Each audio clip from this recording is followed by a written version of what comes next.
I've had a good amount of loss. Not like that sounded bad. I've had a good amount. Yeah, as if there is a good amount of loss. I've had a relatively high amount of loss. Yeah.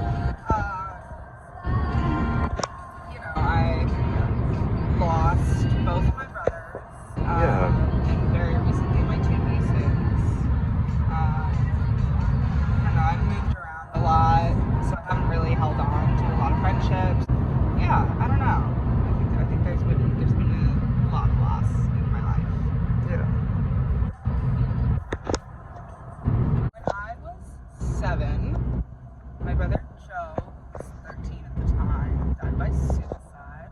I remember that a lot of times when I was like scared to like go to sleep alone, I would usually ask him if I could sleep in his room instead of like my parents' room. Yeah. And like that night, I had asked, for like one of the first times ever, he like told me no, that I couldn't sleep in his room with him. So I went and slept with my parents. It was just my mom, but like I woke up and she like wasn't there, and I like heard something coming from the garage. So I like tried to go into the garage, but then my uncle like stopped me, so I didn't see the body or anything.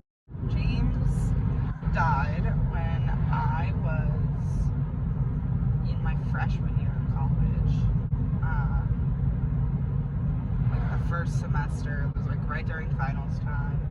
But I had fallen asleep listening to music the night before, and I woke up and my phone was dead. And like that, I don't know, that's always made me anxious, but like, especially now. Especially after that. Yeah. So like I plugged it in, and I, when it finally turned on, I noticed like a bunch of missed phone calls and a bunch of texts from my parents asking to call and all that. And so I like finally called them back. They told me that James had overdosed, and that he was at the hospital, and that he was like stable now, but he had died. But they brought him back.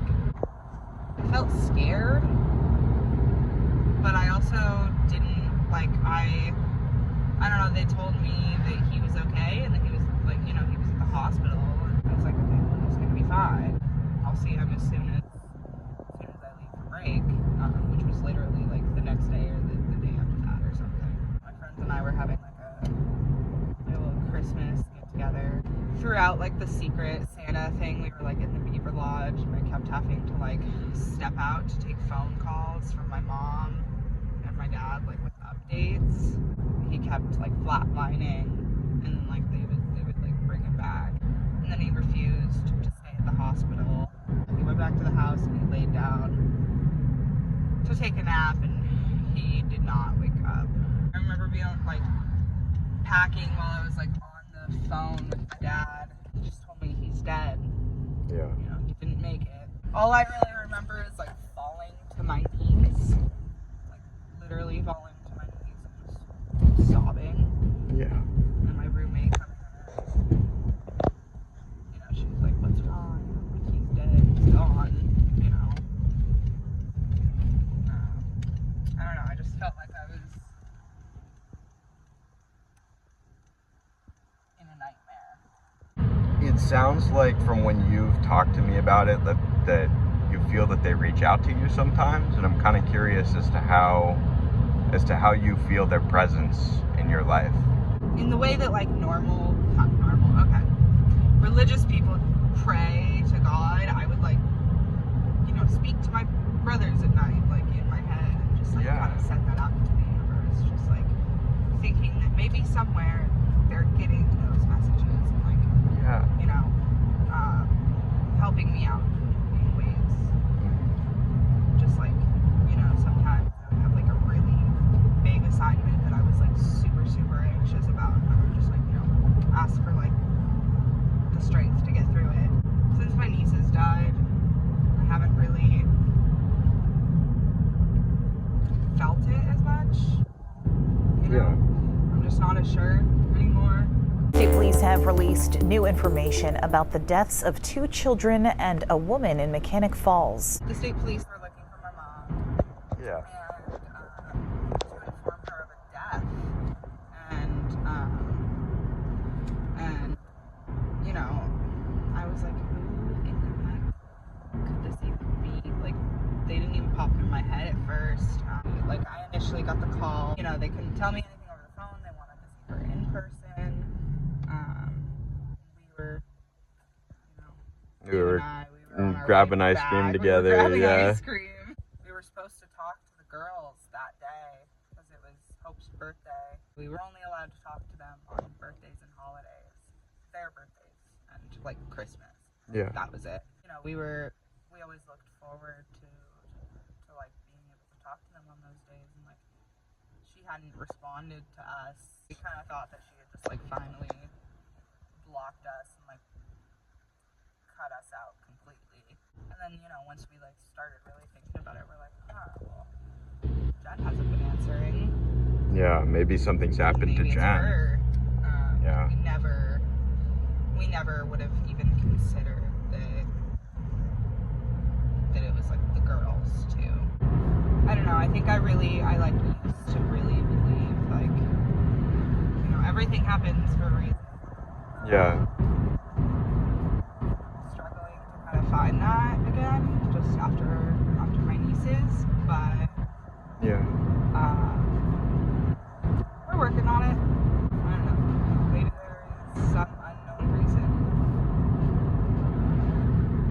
that I am not aware of yet. You were saying that, you know, how your nieces died was part of what makes it really hard. Yeah. Mechanic Falls police said yesterday the deaths of Jennifer Barney and her 2 children, 7-year-old Hope West and 11-year-old Harmony West, were likely a murder-suicide. I think, like, you know, one, the fact that they were just so young, and the fact that they were like forcibly like taken out of this world that they loved so much, by someone that they loved so much.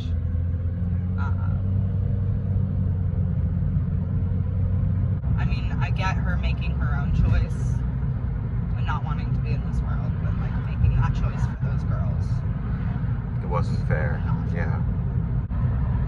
Like, I don't feel like there is any reason that should have happened. Tell me why this Goodwill is significant to you. So, other than the fact that this is like the best one. Other than the fact that this is the best Goodwill. This is the last place that I actually like got to see my nieces like in person. Yeah. It was like an accident. So I was actually standing here looking at the jewelry, and they walked in over there from the doors. They were just like here incidentally on the same day. Yeah. And like the second they saw me, they like ran to me. And they were like TT, because that's what they called me. Yeah. I just gave them really big hugs, but yeah, it was like the last time. Yeah. I was like, "Where's my card?" Okay, it's fine. It's just in the wrong spot. Yeah. How do you feel like losing people has affected how you react to change?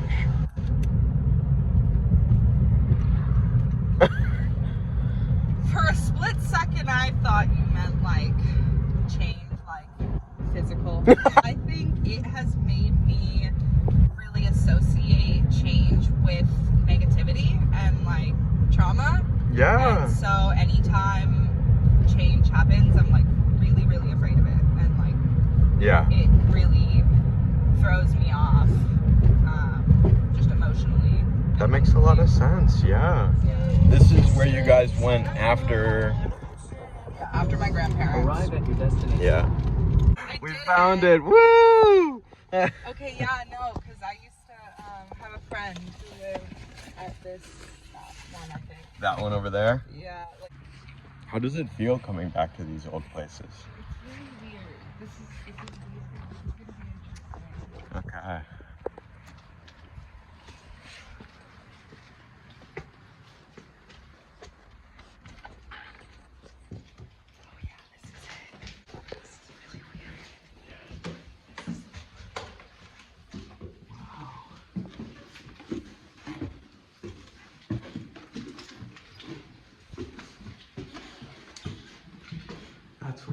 with?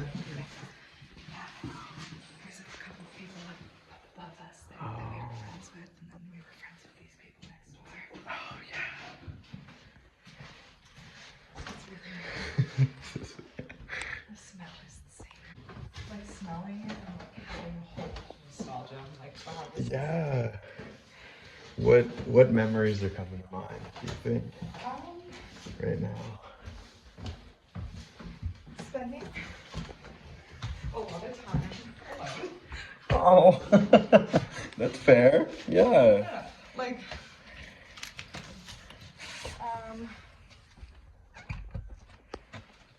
but like there were also good amount of times that, like, you know, I was with my friends and stuff. Like I had neighbors that were good friends. That was when my emo phase began. That's when the emo phase began. So tell me about this place. So this is an apartment that I lived in at Lisbon. This is the second one. The first one, it was just me and my parents. Yeah. And it was like a trailer home. So like I don't remember where Jen and James were living at the time. Our landlord tried to like kick us out and told us that like if like you know, we needed to basically kick out Jen, who was pregnant at the time, and it was like winter. James too, but like a pregnant woman, like. Yeah, no, that's terrible. Just let her stay. Exactly. Anyway, so we ended up moving right there. Mm-hmm. Oh, so you moved right across the street. We literally moved right across the street. How long were you at these two places? That's such a good question. Throughout middle school. Yeah. Middle school. The order of events was the apartment in Lewiston, the trailer here in Lisbon, that apartment, that house, then back to Lewiston at the Brown house, the house we lived in for like the longest. I don't know if it's still going to be the same color. It might have changed colors since you last saw it. Okay. Right here. What do you remember most about that house? I think it was like the house I felt the most stable at, and like that was the longest place we had ever lived in like one place consecutively. And yeah, I had to move schools, but in comparison to everything else that we like, everywhere else that we lived, and like everything that we had like, you know, gone up to until this point, it was like a lot better. Yeah. I used to take my niece to the playground. Yeah. On that road. That like they leave the gates open so that kids can use the playground. I used to take my nieces down there and play on the playground with them. That's really sweet. Yeah. Yeah. Everywhere that you've lived in Maine, it's really just close by to each other. Yeah. Part, except for Wyndham. Wyndham. Okay. At least my mom did. It was basically like a really small apartment, almost like a dorm room with its own bathroom. What? Like it was like you walk in and there's like a little sitting area with like a fridge. And this was just you and your mom living there, so it wasn't. Well, okay. Here's the thing. It was originally. Then my parents made up, and my dad moved in out of this house, which we're going to. Okay. Oh, not yet. Yeah, But- which we're almost there. Okay, we're almost there. Anyway, this was the house. It looks a lot nicer now. Than Oh, wow. lived in it, honestly. We would have really liked this house had it not been for everything that happened after my brother died. We largely relied on alcohol. Like we were just drinking like every night. Yeah. We would get like Captain Morgan's private stock like every time we went to the store. We'd just be doing shots at night. And that's what you guys did to cope. Yeah, that's just Your kinda whole what we family, did. yeah. Like the whole family, obviously, except for the children. But like, yeah, we would play games and stuff too, like to try and like, you know. But you know, obviously everybody was kind of just hiding their game. Yeah. I don't know. That's when my mom really started drinking more, and she wasn't a happy drunk, especially in those times. My dad would fight. I would sit down there with Jen, and then eventually when I got tired enough, I would just casually walk upstairs and hope that they weren't currently fighting. You know, I'd crawl into my little hole and just kind of like pop my earbuds in and try to ignore it. Then try to just drown out the arguments. Yeah. I don't know. I was dissociating a lot during those times too. So like, it was really weird. Sometimes I felt like I was just on autopilot and like I wasn't controlling myself. I was just kind of like watching from the backseat. Yeah. It sounds like your brain was doing what it had to do to protect itself in those moments. So. Yeah. How much of that environment do you feel like came from James's death? I feel like a lot of it. I feel like his death put a lot of stress on everybody, and then, I mean, you know, obviously Jen and the girls were never supposed to move in with us, and that caused a lot of stress. It caused stress for everyone, including them. Yeah. And like, then COVID hit, and so we were all kind of just trapped in the house together. And Jen grew resentful of my mom because obviously she could hear the fighting too. Jen was upset anytime that things weren't about her. So when my mom tried to kill herself, Jen kind of made it about her, and she was like, you know, how dare you do this to me? I don't know, unless you were useful to her or like on her side, then you were like nothing to her. Yeah. And it was like, I don't know, it was hard because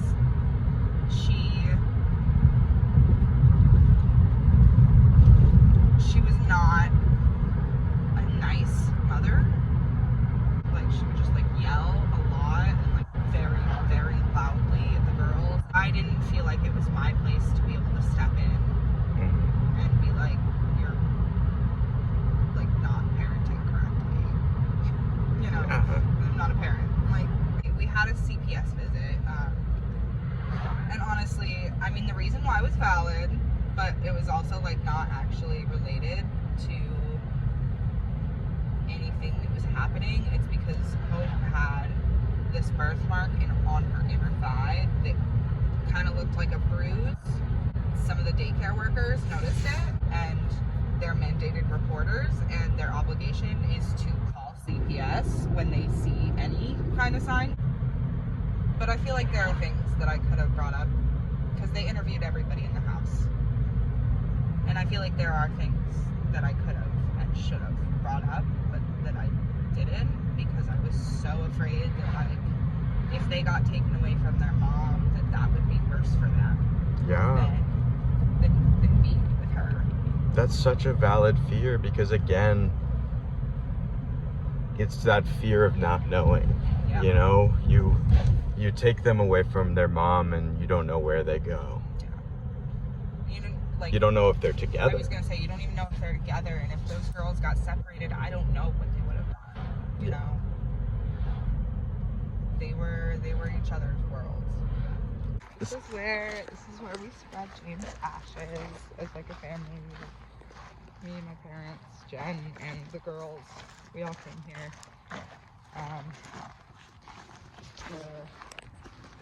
On his birthday. And spread his ashes. That was like the first birthday after he left. Oh, okay, the first birthday after. So that was still during my freshman year of college. Now we've got one final stop, which is gonna be going to Buckfield. Yep. That was where my grandparents lived. We never actually lived there, but we stayed in their backyard.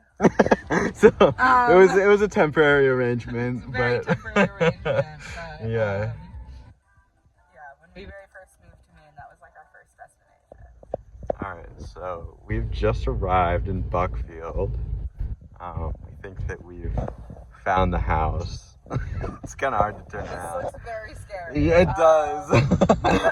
The skeleton on the... Oh my God, wait, don't use the Halloween decoration. So this is Buckfield. This was the house up here. This red one.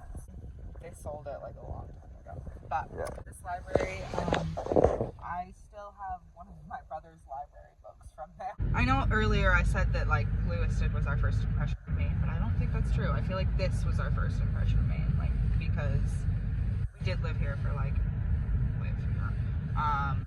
We were like kind of expecting to be, you know, welcomed with open arms because we moved here for them, but like we got there and my grandmother, Sue, she was like really untrusting of us and like didn't want us sleeping in her house because she like didn't trust us to not steal her things. I mean, you guys were trying to get away from, you know, Yeah, trying to get away like, from the drugs the memories, and like the drugs, but also like the memories of like Joe and you know like the football team he was on and his friends were, you know, all over town.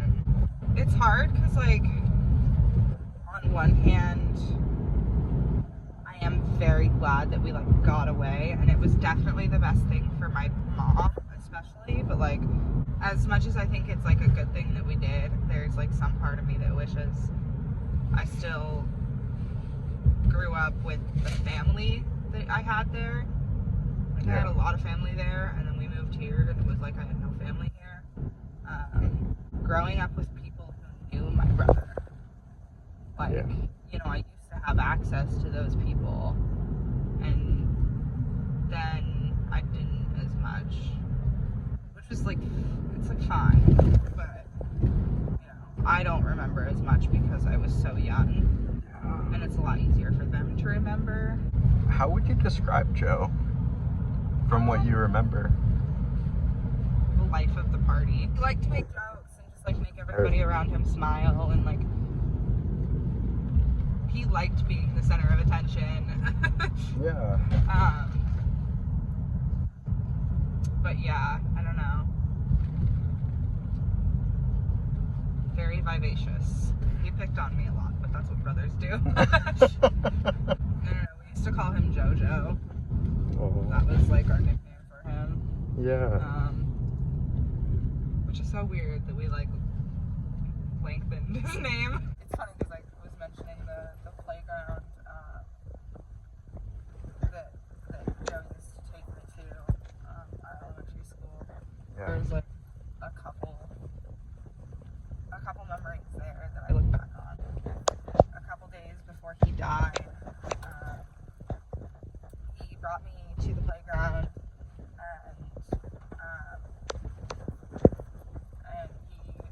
and he tried to teach me how to do the monkey bars, and I climbed on top and I got stuck. I was like really scared because I was afraid of heights. And to me that was really high. Yeah. But he helped me work through it and get down and, you know, figure out how to actually like use the monkey bars. That's really sweet. Yeah. I mean, obviously none of us know what was like going on in his mind, but like he was really good at like seeming happy. Yeah. You know? Joe was the life of the party, but he was also like, he would stand up for somebody if like they were getting bullied or something. Like he got suspended from school because some kids were picking on a special needs kid, and he got to a fight with them so that they because he was like, dude, stop picking on him, that's not cool. He got suspended for it, but you know, he didn't care. Describe to me how it felt when Hope and Harmony were born. The second I laid eyes on them, I loved them. Like my whole heart. You know? And like, especially like Harmony, when she was born, they lived with us. So like, a lot of times I was the babysitter, you know? Yeah. And like, you know, I kind of helped raise her. I feel like there's nothing that really can like fully describe how I felt when they were born. Yeah. Just like pure joy and love. Yeah. And like a want to protect them. Like memories of like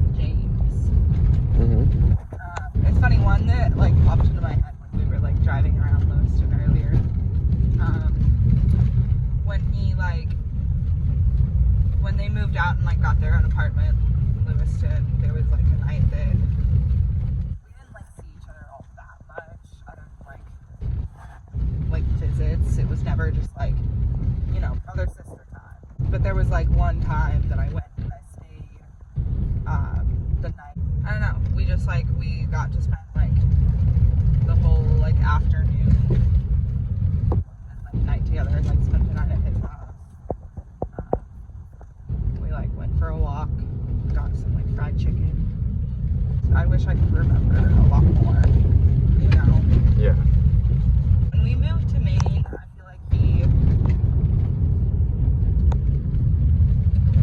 I feel like he like kind of separated himself a little bit more, but like he also held a little bit of like resentment toward me. I don't know, there was a lot of really messed up things that he had, that James had to go through that like I didn't, you know. Like, Yeah. by the time she made it to me, she had at least learned some things, you know, how to do some things better. And my mom has like, you know, owned up to a lot of her mistakes. I do wish James was here to see that, because I think there's a lot of amends that she would like to make towards him. And yeah, I think sometimes he was a little jealous of the fact that she had improved by the time I got there. I was like perceived as like I could do no wrong. Yeah. You know? But I was also the kid who didn't act out.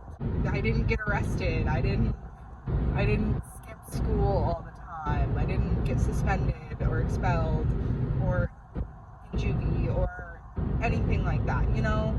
We both reacted to our mom's bad parenting in very different ways. Yeah. I internalized it and they externalized it. You know, they acted out. Mm-hmm. I held it all in. So it was like I can definitely like see why, you know, he would feel from an outside perspective like, you know, like I was the favorite. I don't think